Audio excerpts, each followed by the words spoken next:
കേരളത്തിലെ ഏറ്റവും മനോഹരമായ റെയിൽവേ സ്റ്റേഷനായ മുതലമട റെയിൽവേ സ്റ്റേഷന്റെ ചരിത്രം അറിയുമോ നിങ്ങൾക്ക്?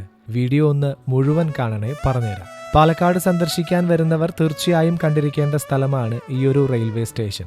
10 രൂപ പ്ലാറ്റ്ഫോം ടിക്കറ്റ് എടുത്ത് മാത്രമേ അകത്ത് പ്രവേശിക്കാൻ സാധിക്കൂ. കയറുന്നതിന് മുന്നേ ഒരു ഇൻസ്ട്രക്ഷൻ കൂടെ തരും. ആലിന്റെ വള്ളിയിൽ തൂങ്ങരുത്, പാളം മുറിച്ച് കടക്കരുത്. വൈദ്യുതിയിൽ നിന്നുള്ള അപകടം ഒഴിവാക്കാൻ വേണ്ടിയാണ് ഈ ഒരു നിർദ്ദേശം തരുന്നത്. സന്ദർശകരുടെ തിരക്ക് നന്നേ കുറവാണ്. അതുകൊണ്ട് തന്നെ സമാധാനമായി ഇവിടെ ഇരിക്കാനും നടക്കാനും ഒക്കെ കഴിയും. 4 ട്രെയിനുകൾ മാത്രമാണ് ഇതുവഴി കടന്നു പോകുന്നത്. അതിൽ 2 ട്രെയിൻ മാത്രമേ ഇവിടെ നിർത്തുകയുള്ളൂ. രാവിലെ 6:50 പൊള്ളാച്ചി, പഴനി, മധുരൈ വഴി തിരുച്ചെന്തൂർ പോകുന്ന തിരുച്ചെന്തൂർ എക്സ്പ്രസ്. വൈകുന്നേരം 8:30 ഇവിടെ എത്തുന്ന തിരുച്ചെന്തൂരിൽ നിന്നും പാലക്കാട്ടേക്ക് വരുന്ന Palakkad junction express.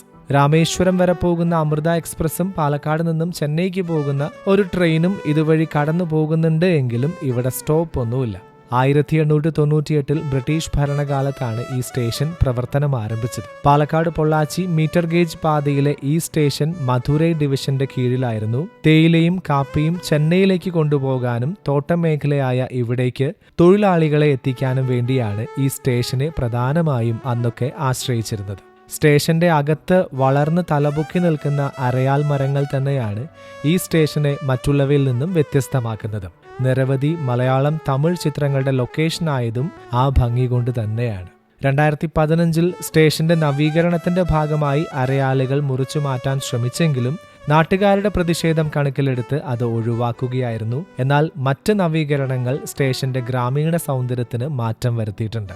Mango city എന്നറിയപ്പെടുന്ന മുതലമടയിൽ നാഗർപാടത്താണ് ഈ സ്റ്റേഷൻ സ്ഥിതി ചെയ്യുന്നത്. വീഡിയോ ഇഷ്ടപ്പെട്ടെങ്കിൽ പേജ് ഒന്ന് ഫോളോ ചെയ്യാൻ മറക്കല്ലേ. അപ്പോൾ ഓക്കെ, ബൈ.